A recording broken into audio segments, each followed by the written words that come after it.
I met my wife Clara when we were young, full of dreams and hopes.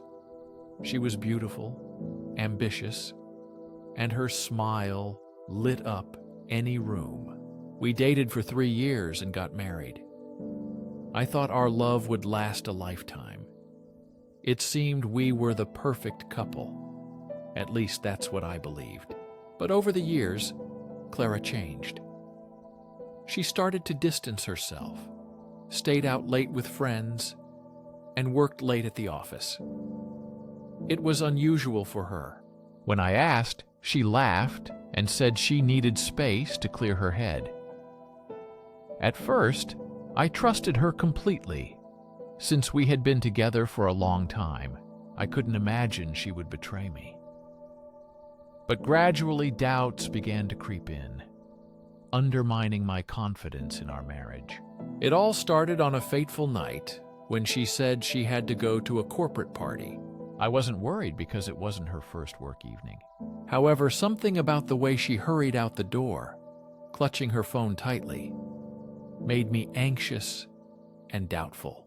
Clara always willingly shared details about colleagues and events, but this time she was unusually secretive. My inner feeling told me something was wrong. Until that moment, I had never heard of Leo. She claimed it was just a simple work conversation, but similar situations repeated in the following weeks.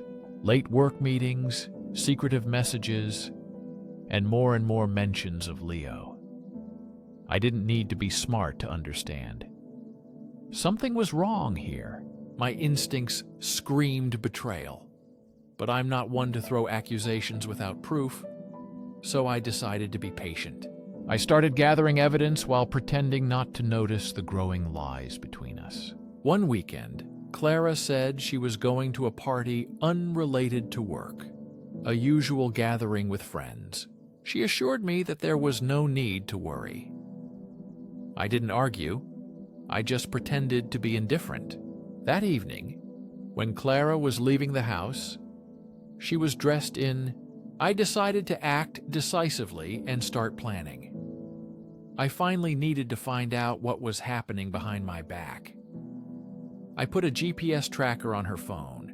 It was not something I had ever thought of doing, but the suspicions had tormented me for too long. I needed to confirm that my worst fears were true. When she left, I started waiting, watching the blinking dot on the phone screen. The party was not where her friends usually gathered. Actually, the party was held in a small, unfamiliar neighborhood on the other side of the city. I waited until about 11 o'clock in the evening. Then I drove past the place, trying not to be noticed. I parked far enough away not to arouse suspicion, but close enough to observe. To my horror, I saw her coming out of the house with Leo. But it wasn't that broke me, it was the way she looked at him, the same look of desire she used to give me. I watched them laugh, touch each other, and go back into the house together. My heart clenched, but my mind became clearer. She is cheating, and there was no doubt about it. But instead of talking to her right away, I came home consumed by cold rage. I needed time to think and plan the next move. If I wanted revenge, it had to be perfect. In the following days, I kept my distance from Clara while pretending everything was fine. I couldn't let her become suspicious. The more she believed in my indifference, the easier it was to carry out my plan. The first step was preparing the perfect trap. I found out where Leo worked, a promising financial firm downtown. He was quickly climbing the career ladder. His clean image and sharp mind worked to my advantage. It was useful for my plan.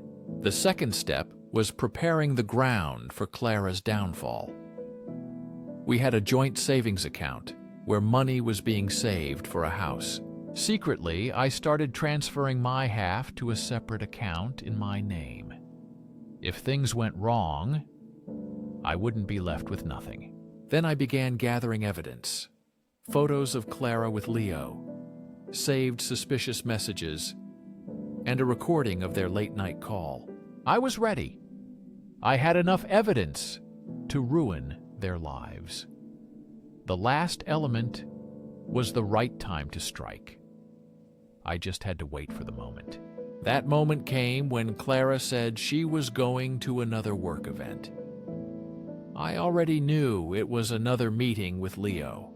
I kissed her goodbye and she left, unsuspecting. That night, I sent an anonymous message to Leo's employer, attaching the evidence I had gathered. Leo's firm was very strict about employee conduct, especially if it could harm the company's reputation. When they were together, Leo's boss received compromising material. By morning, an internal investigation began, and Leo's career was at risk. But that wasn't enough for me. I wanted Clara to feel the same pain of betrayal that I did. Early in the morning, while she was asleep, I left. I visited a lawyer and prepared the divorce papers, as well as evidence proving my case.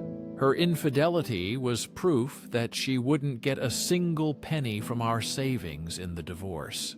Returning home, I placed the documents on the kitchen table along with the collected evidence. Then I packed my things and left. I didn't answer her desperate calls and messages. By the time she woke up and realized what was happening, it was already too late. She tried to explain and apologize, but I didn't want to listen. I trusted her, loved her, and was devoted to her, but she destroyed everything. There was no going back. A few weeks later, the divorce was finalized. I learned from mutual acquaintances that Leo was fired, his promising career ruined. Clara moved out of our house, now bitter and lonely. She lost everything: her husband, stability, and the respect of her lover. But after the dust settled, something strange happened.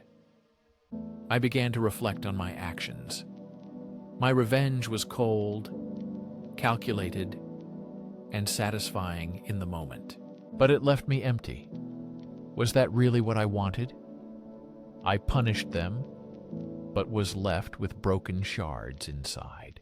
In the end, I realized that no revenge can atone for betrayal.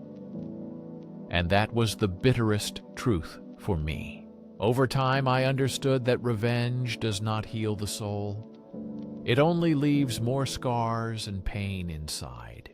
If you enjoyed this story and want to hear more thrilling tales of betrayal, revenge, and moral dilemmas, subscribe to the channel.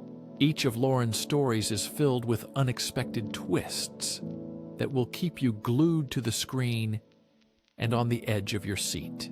Don't miss the next exciting episode that will reveal new facets of this story and bring fresh emotions.